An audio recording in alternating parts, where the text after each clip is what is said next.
Her research interests include 20th and 21st century American literature and digital humanities.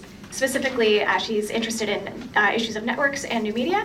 And today she's delivering a talk called Tweets of a Native Son, which is a very fascinating consideration of James Baldwin on Twitter.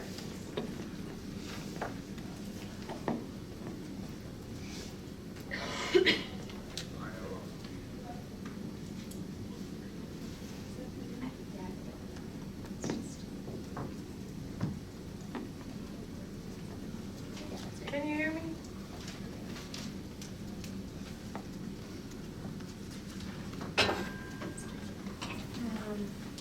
A lightning talk is a very Twitter-esque challenge, so I'm excited for this. James Baldwin is alive on Twitter. I make this claim as more than just a metaphor. Let me be clear, I'm no conspiracy theorist.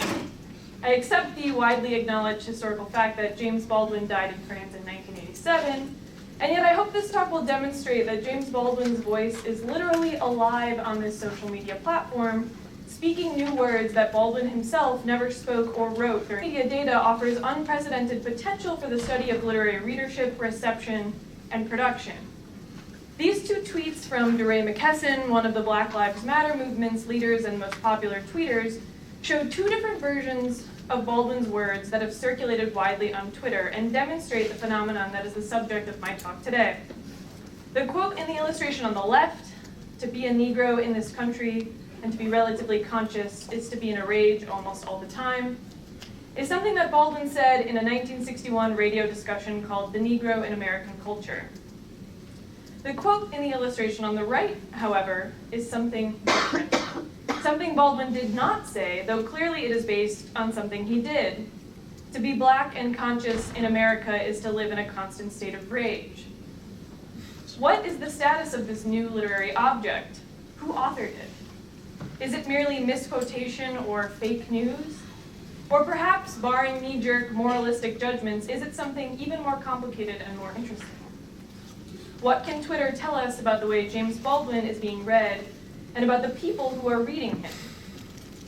Scholars such as Eddie S. Glaude Jr., William J. Maxwell, and Douglas Field have all remarked upon Baldwin's 21st century renaissance. Their evidence for his contemporary resonance almost always includes some reference to his popularity on social media, though it's usually just anecdotal evidence. But with over 500 million tweets published per day, Twitter offers an enormously rich archive in which to go much deeper than the anecdotal. So I set out to computationally explore James Baldwin's legacy on Twitter, particularly his relationship to the Black Lives Matter movement and contemporary American racial politics, by examining 17 million tweets that mentioned Ferguson in the weeks and months following Michael Brown's shooting in Ferguson, Missouri, which were collected and shared on the Internet Archive by Ed Summers at the University of Maryland. After retrieving the metadata for these tweets with a tool called Twark and parsing the metadata with JQ, a command line utility for filtering JSON data, I extracted just over 3,000 tweets from August and December 2014 that mentioned James Baldwin.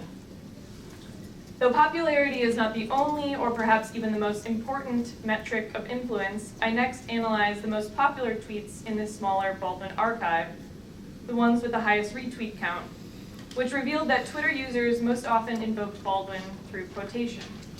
I think 7 of the 10 tweets here invoke Baldwin through direct quotation in the text of the tweet, and almost all of them here, except for the one that promises to quote him in a link.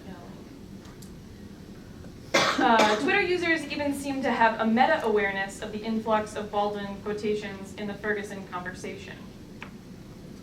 But I was perhaps most struck to discover that these quotations were not always accurate. And in fact, the most popular tweets were rarely accurate, particularly the quotation with I began this talk.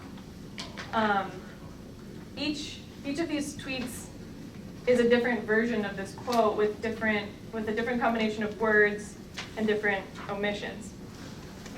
And they each mean something slightly different. And there are even more versions that crop up outside the most popular tweets. These are evolutions of Baldwin's words that are variously situated between purposeful remix and accidental mistake, all of which represent a rich document of how contemporary readers are using, interpreting, and revising James Baldwin. The pointed swap of black for Negro, for instance, subtly collapses historical distance and pulls Baldwin into the present. The adamant insistence on rage, the one word that remains the same in every evolution of this tweet, emphasizes the magnetism of Baldwin's anger, legitimizing the collective anger over Michael Brown's death and Darren Wilson's non-indictment, and giving it historical precedence. In conclusion, I believe that social media data offers a rich archive for studying how readers interpret texts and their authors, and for understanding how narratives, especially internet narratives, get made.